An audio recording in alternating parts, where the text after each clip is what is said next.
un podcast de Cooperativa.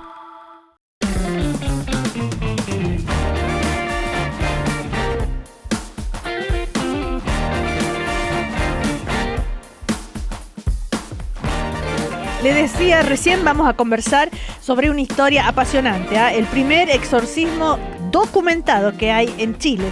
El relato pormenorizado de lo que ocurrió aquellos días es acaso la crónica más aterradora que recuerde la historia de Chile. ¿Quién dice eso? En el prólogo, su autor, Patricio Jara, que, ¿no es cierto?, hizo el trabajo de investigación y lo plasma en este libro. ¿Cómo te va, Patricio? Buen día. Hola Cecilia, ¿cómo estás? Tanto tiempo. Tanto tiempo, muy bien. Tanto tiempo. Qué bueno escucharte. Igualmente, pues. Oye, ayer leí el libro, es realmente muy entretenido, muy apasionante, muy interesante además. Y lo interesante es que tú recoges así, a los que no creen, ¿no? Ahí está, pueden ir a buscarlo. Está el documento que da cuenta de lo que ocurrió realmente con esta joven, ¿no es cierto?, en esa época. ¿Por qué tú dices que es la crónica más aterradora que recuerda la historia de Chile? ¿Tanto así? Sí, yo sentí, bueno, debo decir que este proyecto comenzó el año 2010, hubo una primera edición. Así es. Que yo quería hacer era básicamente una novela, pero mientras investigaba me di cuenta que era imposible superar el testimonio del exorcista. Yo creo que cualquier cosa que uno hiciera como narrador, como novelista, no iba a estar a la altura de la propia voz del hombre que estuvo involucrado 6 días y 6 noches en este caso, y por lo mismo, más que llevarme la historia a la ficción, o entre comillas robármela, preferí que se rescatara la voz de él, porque el autor es justamente José Raimundo Cisterna. Yo siento que lo más espeluznante un poco es que cómo él va cediendo, porque antes del exorcismo, que es una etapa final, digámoslo así, él intenta no hacer el exorcismo. Generalmente la iglesia trata de evitar, ¿cierto?, atribuyendo esto a alguna patología, alguna enfermedad, en fin. En ese entonces la histeria, ¿verdad? Como que todo cabía dentro del concepto de histeria. Hasta que finalmente decide hacerlo porque no hay respuesta. A ver, Patricio, vamos por parte. Esto ocurre en 1857, ¿verdad? Justamente. José Raimundo Cisterna, un sacerdote.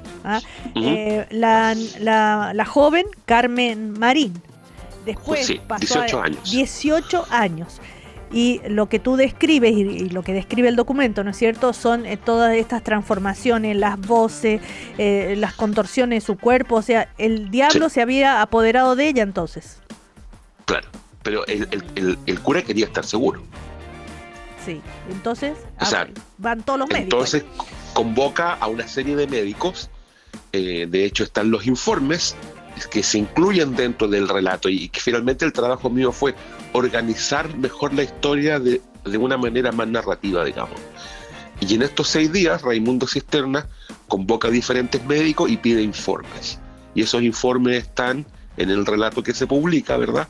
Y finalmente él toma una decisión, porque no hay un acuerdo finalmente en qué diablos es lo que le pasa, valga la redundancia, entre comillas, a Carmen Marín. Y es el gran tema que está por debajo, que es este conflicto por esos años entre ciencia y fe, entre ciencia y religión, ¿verdad? Claro. A ver, pero esta joven que nació en Valparaíso, ¿verdad?, que sí, quedó huérfana, bueno, a los 12 años incluso ya tuvo las primeras manifestaciones que hizo pensar que se trataba de una posesión demoníaca. ¿Cómo eran esas reacciones? ¿Qué le pasaba? Generalmente había, contorsiones, convulsiones, ¿verdad? Como si estuviera con un estado de fiebre muy fuerte sin tener fiebre. Algo que se conoce como titanismo, que es la capacidad de mover objetos muy pesados y tener una fuerza desmesurada o inexplicable para su edad, ¿verdad? Resistirse entre 5 o 6 personas, ¿verdad? Reaccionar de manera muy violenta y muy agresiva ante símbolos religiosos, insultarlos. y sobre todo hablar en idiomas que supuestamente no debiera conocer. Junto con eso, esta otra idea de válgalo por así decirlo, cambiar la voz y empezar a hablar como si fuera otra persona, refiriéndose a Carmen Marín como un tercero, ¿verdad? Claro, hablaba en tercera persona, digamos. Claro, Ahora, como Caselli. Patricio, ahí cuando tú cuentas, ¿no es cierto?, esto de la plancha caliente, que Claro. el sacerdote dijo que le dice una enfermedad conocida, entonces le pidió que trajeran una plancha caliente y aplicarla en la boca del estómago, y en ese instante Carmen Marín dice... Es el momento. ¡Oh, impresionante! Dilo tú. No, dilo tú mejor. A ti te puede salir mucho mejor. A la Carmen quemarás, pero no a mí. Era como que hablaba el diablo. Claro. Sí. Por supuesto que era una amenaza, no lo hizo el sacerdote. Claro. Pero después intentan pero cuando rezan el evangelio ella se calma y no entiendo mucho yo. Claro, supuestamente el evangelio de San Juan es el que por entonces y hasta ahora, según el ritual del exorcismo, es el que causa más efecto, ¿verdad?, ante el demonio, digámoslo así. Uh-huh. ¿Sí?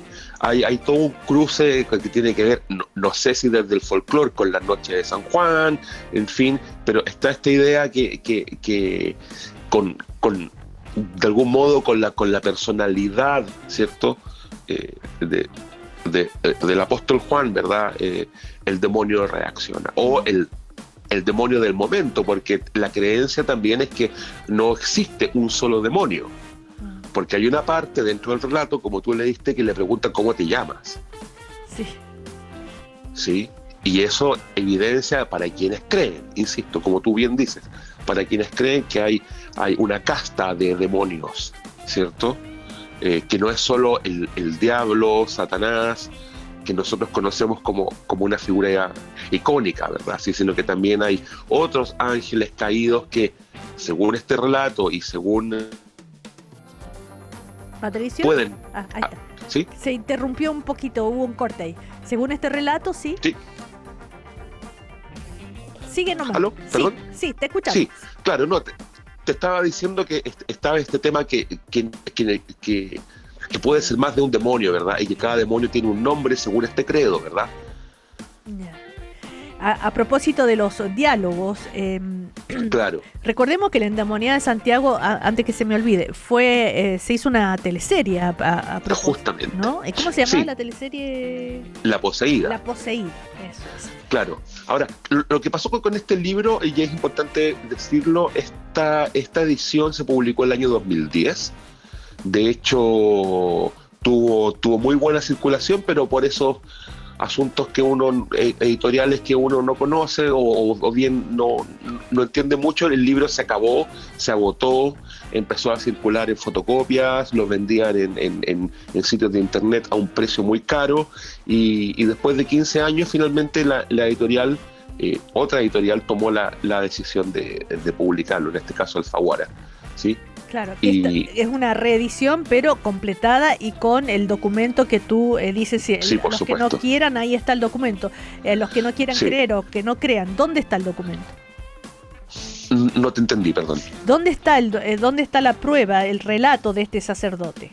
El relato está en la Biblioteca Nacional. Eso te preguntan, la Biblioteca Nacional. Existe. Sí, de hecho uno puede buscar, puede googlear y puede ponerlo en Endemoniada de Santiago y se va a encontrar con una foto de un libro pequeñito que está en los registros digitales de la biblioteca. Y lo que yo hice finalmente fue tomar ese documento que está escrito en un castellano antiguo, ¿verdad? Uh-huh. Te puedes imaginar. Limpiarlo, o sea, llevarlo como un lenguaje neutro más actual e insertar los informes de los médicos que están en otro documento. Cosa de que el relato se fuera articulando, digámoslo así. Estamos conversando con Patricio Jara, escritor, muy buen escritor, que ahora a propósito de la reedición de La Endemoniada de Santiago, aquí ya no como novela, sino como una crónica, ¿no es cierto? Relatada de los hechos que sucedieron y de los cuales hay pruebas. Los diálogos ¿tengo yo las facultades para echarte? Sí. ¿A qué signo obedeces? Al Evangelio de Juan. ¿Por qué atormentas a Carmen? Para probar su paciencia. Es el diálogo entre el sacerdote y Satanás. Justamente, claro.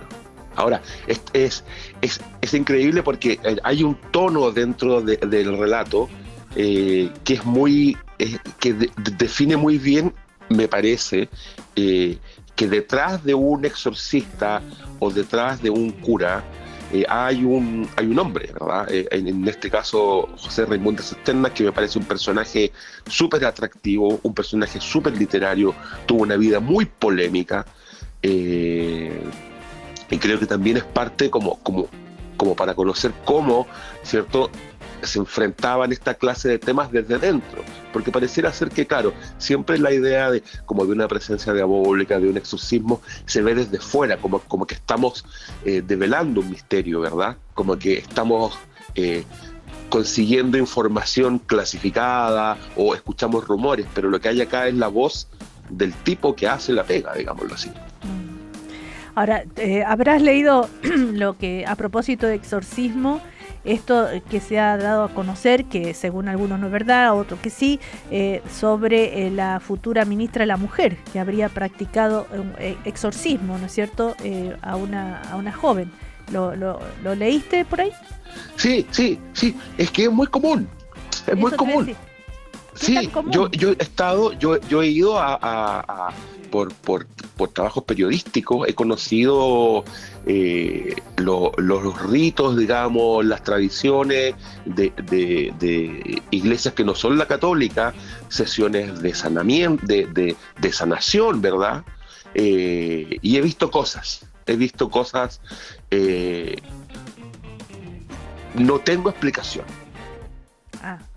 Solo podría decir que todo estaba preparado, digámoslo así, ¿verdad? Pero yo recuerdo en Antofagasta, yo soy antofagastino, estuve en el Estadio Zócol cuando fue un predicador y hizo sanaciones. Y supuestamente gente que estaba en silla de ruedas se levantaba. Gente que estaba con muletas dejaba sus muletas. Hacía una especie de rezo y gente caía al suelo en trance, o sea, estaba al lado de una persona, una mujer que se azotó la cabeza, o sea, sonó. Ahora, yo puedo decir todo esto es un show, todo esto está preparado, todo esto eran extras, en fin, o ahí hay algo que tiene que ver finalmente con la fe y con otro tipo de existencia. Lo que me parece también es que en estos tiempos, ¿cierto? O sea, yo recuerdo, yo estaba revisando el libro como una copia impresa, digamos, como una prueba de la endemoniada, ¿sí? Y en la tele se estaban llevando a Maduro.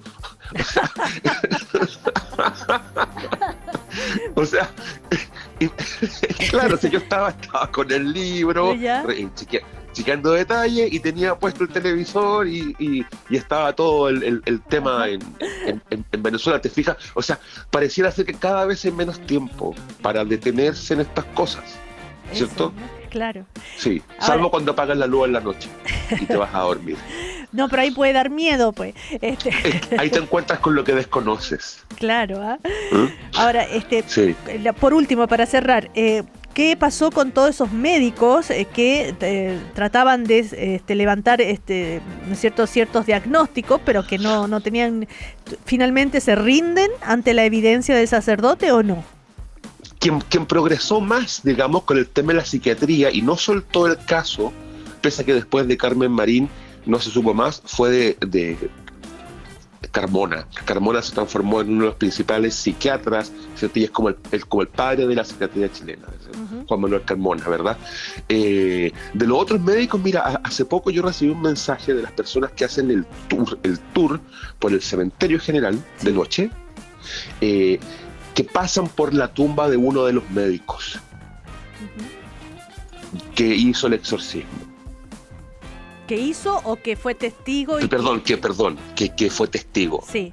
Que hizo el informe. ¿Ya? De uno de los médicos, no recuerdo cuál en este rato, pero que al parecer el que admite. Vicente Padín, Joaquín Barañao, ¿no? No, ninguno de esos. Pero está la idea de que Carmen Marín está enterrada con él o en ese mausoleo, pero ya tiene que ver con asuntos que son muy poco comprobables, porque de ella no se habló más. Pero esta gente que hace los tours, ¿te dicen que pasa algo en esa tumba con del médico que hizo el informe? Voy a ir, me invitaron. ¿Ya? A ver qué pasa. Voy a llevar a mis niñas, a ver qué pasa. Una me dijo que no, que jamás. Ya. Por ningún motivo iba. Vamos a ver si la otra es un poco más valiente. Pero bueno, son cosas que tienen que ver, como te digo, con la parte de la leyenda, en fin, de esta cosa folclórica, pero lo importante es que el caso de Carmen Marín, independiente de lo que haya sido, generó un debate científico antes de Freud.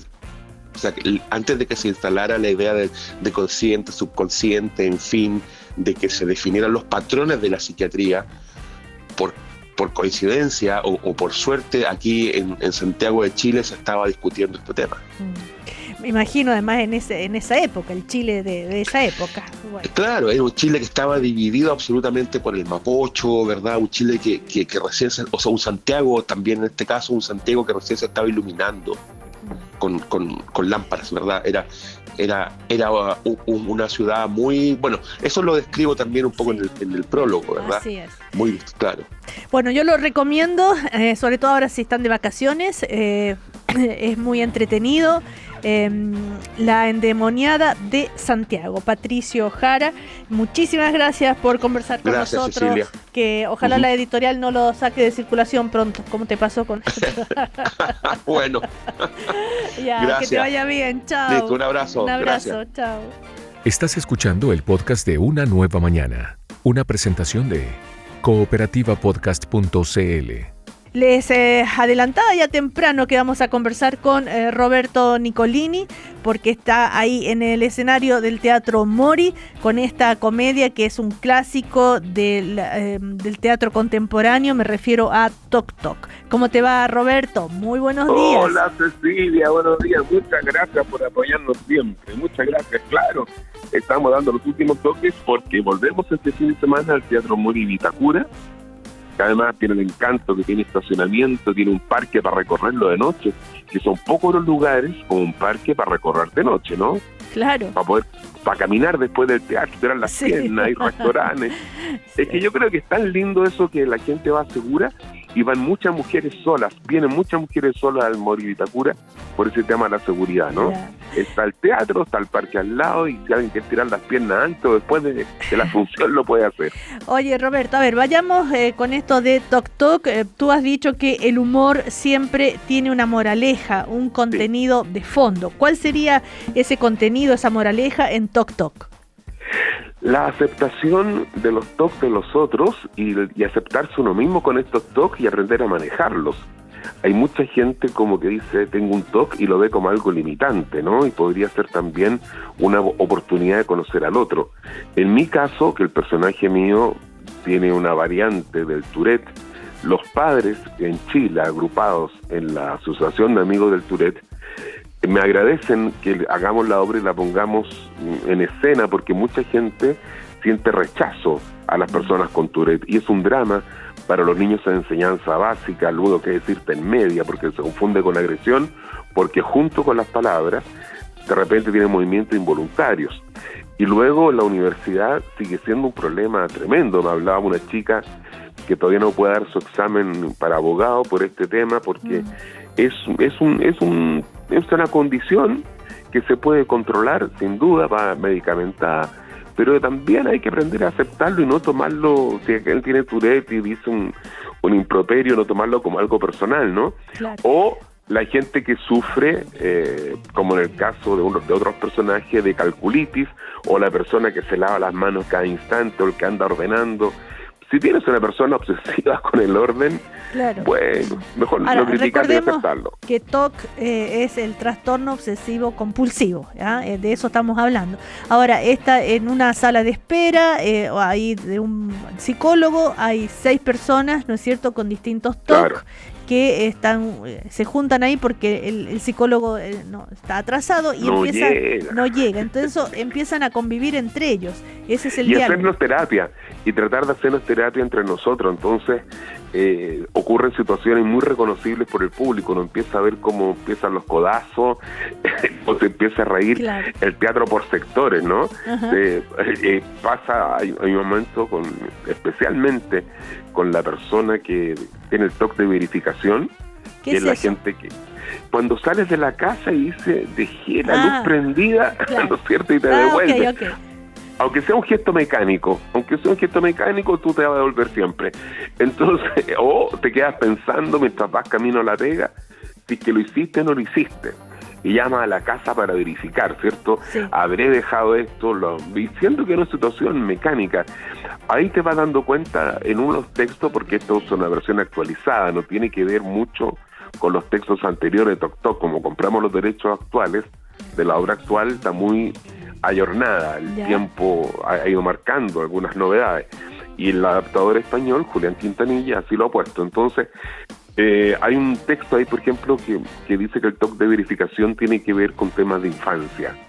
Y yo creo que a muchos papás jóvenes nos va a pasar que de repente eso nos va a resonar, ¿cierto? Uh-huh. Dice que el toque de verificación de repente es porque los papás nos critican mucho cuando tenemos errores, cuando nos equivocamos en algo. Yeah. A veces somos más censuradores, pues, y decimos no te equivoques en esto, y el niño tiene también un margen y un derecho para equivocarse. Ahora, la reunión de Toc Toc es delirante, todo el mundo hablando mismo. Parece tu debate político que yo te escucho. Oye, y agradezco de paso a la radio cooperativa que te reprogramen en la noche. Como vivo mayormente en Viña y me toca viajar, te voy escuchando la noche y es un agrado. Pero realmente yo te admiro porque digo, tú eres la psiquiatra y necesitamos Toc Toc, ¿no? La otra vez había un señor que tú le hablabas de una cosa y te contestaba de otra. Entonces era como muy gracioso cuando tú le decías, estamos hablando de las derechas, no de las izquierdas, no es que quiero llegar allá. Y esas conversaciones reflejan un toque más habitual de lo que creemos. O sea, los políticos están llenos de TOC, dices tú. Están llenos de TOC y no saberse escuchar, contestan para agredir, no contestan para escuchar, no sé cómo decirlo. Tú lo vas viendo ahora, yo creo que eso daría para sentarnos y hacer una creación colectiva, hacerte una entrevista larga, y a ti, a Sebastián, para después lograr un libreto, ¿no? Claro. Oye, ¿y qué otros TOC se ven ahí entre todas las personas que están? Hay una niña que tiene ecolalia y palilalia, que es la gente que repite todo. Hay una niña que tiene palilalia y ecolalia, que es la gente que repite todo. ¿No es cierto? O que insiste con una idea. Eso se parece mucho a las tías que tenía uno, ¿no? Sí. Tenemos otro que es el orden que no puede ver lo que no sea simétrico. Está todo ordenando siempre, cosa que quede todo perfecto. Un libro en el estante no puede estar caído, tiene que estar erguido siempre, o tiene que estar acostado. ¿Ves tú que tienes TOC? ¿Te das cuenta ahora que lo hable tu hija? Todos tenemos TOC, así como decir, o en el baño, ¿no? Cuando dejamos el champú, el jabón de alguna manera, y tiene que estar así, punto. Y tiene que estar así. Oye, yo debo tener algún TOC porque yo sé exactamente, yo sé exactamente si me han usado el auto cuando no estoy, porque me subo y sé que está distinto. Y finalmente es así, me dice, no, si era para estacionar. No, alguien se subió, porque uno tiene su orden en el desorden. Roberto, pero a ver, sí, está bien, todos podemos tener un TOC, pero y nos reímos, pero cuando es un problema de salud mental serio, es verdad que hay TOC mañas que uno tiene, qué sé yo, pero hay cuando se convierte ya en un problema y no es nada agradable para la persona que lo sufre. De hecho, por ejemplo, el más grave claro, por supuesto, el más grave que te digo yo en el caso del Tourette, porque el otro vive haciendo cálculos mentales, el taxista, que es otro de los papeles protagónicos, vive calculando cuántas cuadras, cuántas millas, cuánto va a llegar acá, es como que calcula todo, ¿no? Como está el TOC. Yo soy gordo, entonces cuando hay gente que está a dieta y calcula los carbohidratos de una manera que yo lo envidio, o sea, y es una obsesión y se pasa mal. Ahora, obviamente, esto pasa por partir reconociendo que estamos enfermos. Afortunadamente en la obra el desenlace es bien esperanzador, es bien esperanzador, y como tú bien dices, hay que saber distinguir cuando es un TOC llevable socialmente y cuando no, porque ese es el único límite, encuentro yo. Es decir, el que sufre y mucho, lo pasa muy mal, es la gente con Tourette, porque además salió el Supertaldo viralizado, ¿no es cierto?, años atrás, y le hizo un flaco favor a la gente que padece el problema. Ahora, el personaje mío tiene una variante, que además de repente se le confunde con coprolalia, pero ese otro es otra variante dentro del tema. Robert, pero como tú bien dices, los TOC son todos tratables, pero aquí lo tratamos como la manera más amorosa que se enfrenta a un drama en una comedia, ¿no? Oye, hasta el presidente de la República tiene TOC y lo ha reconocido. Deberías invitarlo a ver la obra. Nunca ha venido, fíjate, va a otros teatros, nos encantaría tenerlo, porque además me pareció interesante, muy interesante que él lo reconociera. Sí. Me gustó mucho, y lo otro cuando él asume, ¿no? Sí. Esta vuelta que da él como en redondo, antes de recibir la piocha, claro, puede ser un orden. Ahora, todos los actores tenemos los mismos TOC antes de entrar al escenario, repetimos cosas que uno jura que si no lo hiciste algo va a pasar, y te predispone, que es como un TOC adquirido, ¿no? Es como un TOC adquirido, pero todo es esperanzador. Así que a ver si nos escucha el presidente Boric, que vaya a ver Toc Toc. Roberto Nicolini conversando con nosotros. Recordemos, Roberto, que tú has pasado por momentos bien difíciles de salud. Sí, un ACV, 2 infartos, y esa recuperación que muchos vimos desde afuera casi como un milagro. ¿Qué explicación le das tú? ¿Cómo, de un milagro crees tú? ¿Tú te encomendaste a alguien? ¿Cómo fue? Mira, lo que pasó, yo creo que si uno tiene que ser así como bien honesto, yo creo que hay naturalmente una situación de bendición. Me siento muy afortunado porque el ACV yo soy gordo, entonces en mi casa, mi señora también, entonces en mi casa no hay espejo. No hay espejo, ni hay pesa, no hay balanza. Y estaba hablando por el ACV, fue así de simple, para que la gente que nos escuche preste atención. Yo estaba hablando por teléfono y digo, cuidado con los bastidores al instalarlos, dando una instrucción para el teatro, porque quedan muy feos, y la palabra F no la puede decir. Y después dije, y sentí algo extraño, y me empiezo a tocar, y claro, y todo el lado derecho, desde la cabeza hasta abajo, era un malestar, pero esos malestares que tú dices es como un resfrío, Cecilia, no sé si te ha pasado, que tú dices dolor de cabeza de resfrío, no. Y ahí, por exagerado, llamé al sistema que tenemos nosotros, que es toda de la coronaria móvil, no sé cómo se llama en Santiago, la HELP. Bueno, la cosa es que llamamos, y la persona que vino me dice, justo en el móvil me dice, mire, no tenemos en este momento, pero tenemos un auxiliar que es especialista en estos temas, y él me pesca de inmediato y me llevan de urgencia, y fui tratado oportunamente.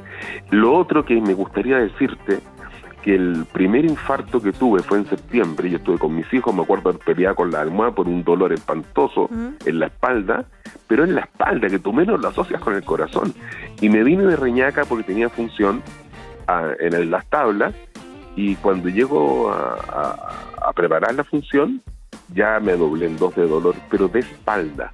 Entonces llegó una doctora, una chica colombiana, que le agradeceré siempre, y me dice, nosotros no tenemos monitores, no existen tampoco los CEFAM, en todos los CEFAM no existe un instrumento que mida un tipo de infarto. Y le dije, bueno, pero debe ser algo de espalda, no sé, columna, pero ya me quería morir. Y me dice, no, por la respiración, por todo, lo vamos a internar, y se llama, mira Cecilia, que esto que gana de educar a la gente, se llama un infarto posterior. Es un dolor de espalda que te parte la espalda. Y de 10 personas que lo tienen, 6 o 7 se mueren por error en el diagnóstico, porque no hay lugar donde medirlo. Entonces hay que ser un poquito exagerado. Al tiempo después me llama la tía Pucherito, somos grandes amigos del rubro infantil, y nos habla del titiritero de Freddy Espíndola, compañía Caracol, que a las 7 de la tarde tuvo el dolor de espalda, y a las 9 ya estaba muerto, porque le dijeron, lo mandaron para la casa, le dijeron, no, mire, deben ser gases, debe ser una fuerza mal hecha. Y después la Paola Troncoso, la cómica, la actriz, me tocó en el programa Podemos Hablar, y le describí lo que era el infarto posterior, y tampoco se le diagnosticaron a tiempo a su mamá. O sea, que no te vayas para la casa si Claro. te sigue doliendo la espalda, ¿no? Porque es un infarto que no se conoce. ¿Y el otro infarto? Luego, el otro fue por porfiado, porque yo vivo mi trabajo, si no actúo, no vivo, no pago las cuentas, que me fui a hacer 10 funciones a Punta Arenas y en la función número 10, ya terminando, en la jodida pero soy tu madre, sentí el brazo y el pecho muy mal. Y como la vieja, es un monólogo, miro al técnico, le digo, ella estuvo en la clínica, llámeme a la ambulancia, que de aquí me voy directo. Y llegué vestido de vieja, Ya. ahí de urgencia a Punta Arenas, y ese fue otro infarto. Pero lo increíble es que en las 3 oportunidades ¿Mm? me dieron un sacramento, para los que somos creyentes, que se llama unción de los enfermos. Se Ahora llama- en Punta Arenas fue increíble, yo pensé que estaba muerto porque Claro. me seguía el infarto, la persona que me atendió era un urgenciólogo venezolano y gritaba, San Luis Gregorio, no te lo lleves, era muy cariñoso él, pero gritaba mucho. Y como yo aprendí a no oponerme al dolor después del primer infarto, no hay que oponerse, Ajá. no hay que oponerse, hay como decir, ya ubícate y tratar de respirar. Entonces me dice, señor, no se muera, no me estoy muriendo, le dije, estoy respirando. Y si uno es creyente, uno dice, hágase tu voluntad, la voluntad, Ya. si voy a vivir, y si no, cagué nomás. Bueno, pero cuando despierto, había un señor y 2 señoras, y era el obispo de Punta Arenas, que le agradeceré siempre, que él hace visita a hospitales, me da la impresión, porque le contaron que yo estaba ahí, no entendí, fue con 2 religiosas, y oramos, y oraron por mí, y el obispo de Punta Arenas me hizo un acompañamiento, Cecilia. Yo ahora que yo hablo mucho, yo no impongo, yo creo que la fe es como para vivirla cada uno, ¿no? Y cada uno ve cómo arregla su carga. Y fíjate que en Punta Arenas yo creo que mejoré porque estuve sin la familia cerca, estuve solo, con la preocupación donde estaba mi ropa, donde estaban las cosas de la gira, porque los productores de la gira tuvieron sí. que volverse. Un chico seguía conmigo, pero ¿sabes qué? Uno va como transitando a una verdad que nacemos solos y morimos solos. Y la muerte no es que uno se haga amigo, Cecilia, es difícil decirlo. Bueno, a ti te tocó tan duro, Sí. ¿no? Te tocó tan duro. Porque al final viene con una especie de decir, lo único seguro que tenemos es que vamos a partir, y lo que te preocupa son los afectos. Yo creo que para la persona que parte son los afectos, nada más. Yo creo que debe ser terrible, así como lloramos en la tierra, ¿cierto? Debe ser terrible para la persona que está en las tierras del cielo, mirar para abajo, el desapego, ir soltando.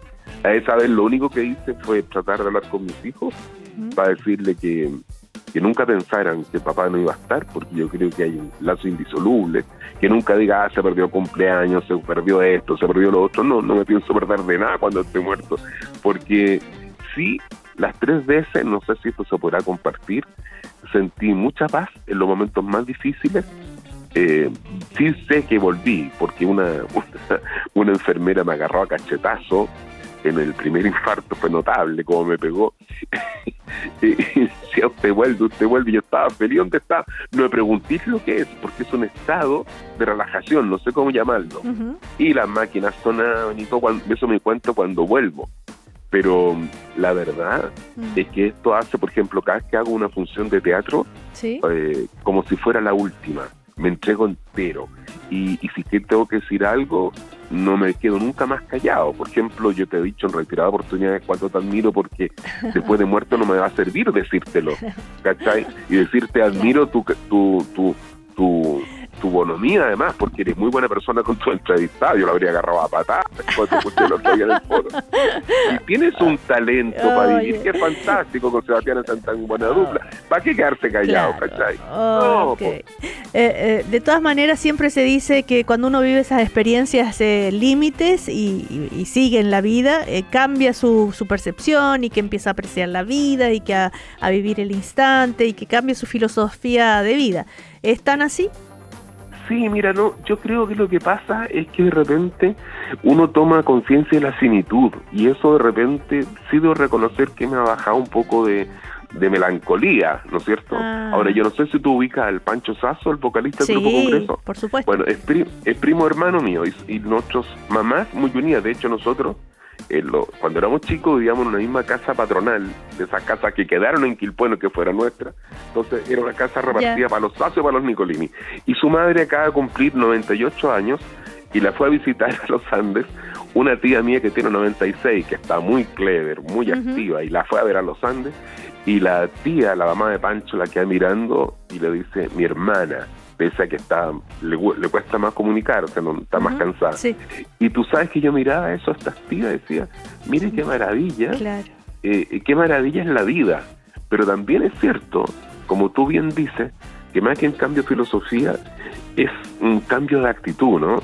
No perder tiempo en tonteras. Claro. O sea, yo veo que hay tanta tontera que se discute a cosas que le damos importancia y que no la tienen, amiga, no la tienen. Yo ayer echaba garabato porque había había un taco, ¿no? Esos tacos que se arman de tontera. Y echando garabato de repente digo, pucha, ¿Para qué?